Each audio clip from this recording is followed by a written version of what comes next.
Across America, there are people whose names were never spoken again. People buried under numbered markers. People remembered not for who they were, but for the mystery that surrounded their final moments.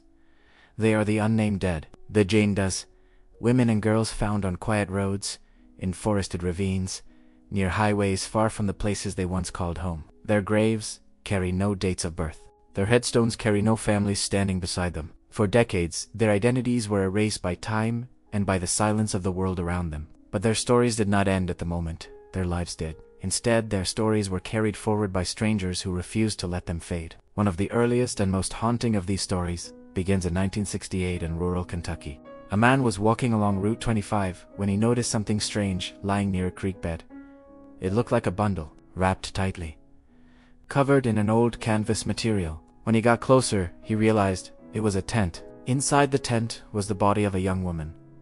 No one in the area knew her. There were no missing person reports that matched. Her face was reconstructed and shared across the region, but no one recognized her. People began calling her the tent girl because of the material she was found in. For years, that was the only name she had. Detectives followed every lead they could find. Carnival workers who passed through the state, reports of runaways, stories of nothing connected. She was buried with a simple marker that said "Tent Girl found in 1968. For 3 decades, she remained a mystery. Then a man named Todd Matthews discovered her story online. He became obsessed with finding out who she really was. He searched forums and archives. He compared notes with strangers. He chased down details that other people dismissed. Piece by piece, he built a path to the truth. Finally, he found a match to a missing woman whose disappearance had never been officially reported. Her name was Barbara Ann Hackman Taylor. A wife, a mother, a person who had been missing for years, with no one able to find her. 30 years after she died, the tent girl finally had her name back. Another haunting case unfolded in Texas in 1980. Along a rural highway in Walker County, the body of a teenage girl was discovered. She was found near the edge of the pavement. Hours earlier, several people had seen her alive at a gas station where she asked for directions to a nearby prison unit. No one knew why she was traveling alone. No one knew where she came from. She carried no identification and no belongings. Investigators worked tirelessly to identify her. Artists created sketches. Flyers were mailed to different states. Every clue pointed nowhere. She became known only as the Walker County Jane Doe.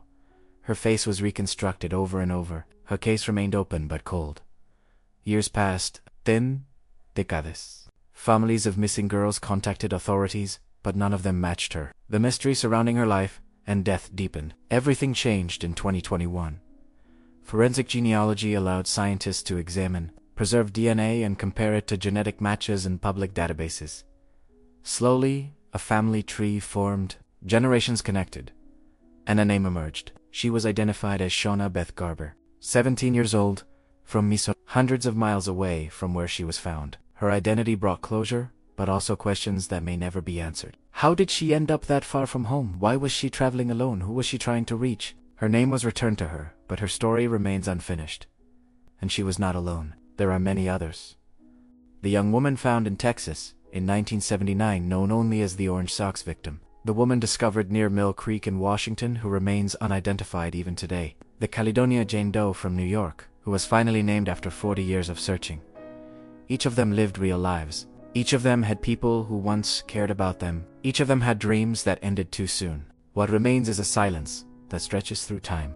Today, the fight to identify these women continues with more determination than ever. Cold case detectives work cases that are older than some of the officers themselves. Online communities study clues that were once forgotten. Forensic genealogists use technology that would have been impossible when many of these cases began. A single strand of hair can open a door. A preserved bone fragment can rebuild an entire story. A sample of DNA can reunite someone with the name they once carried.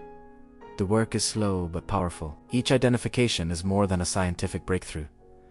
It is a restoration of humanity, a return of dignity, a moment where the unnamed dead become someone again. These women lived in the space between tragedy and memory. Some were runaways. Some were victims of violence. Some were simply lost in the wrong place at the wrong time. But all of them deserve the same thing. A name, a story, a final recognition that their lives meant something. For decades, many of them were forgotten by the world. But now their stories are being told again. Strangers share their cases.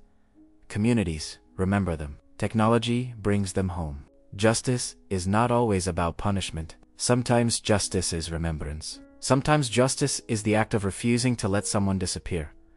The unnamed dead deserve to be known. They deserve to be heard. And their stories remind us that every life, no matter how small or how lost, carries weight, carries meaning, carries truth. This is Dark, True Crime Archives. The untold stories buried in darkness.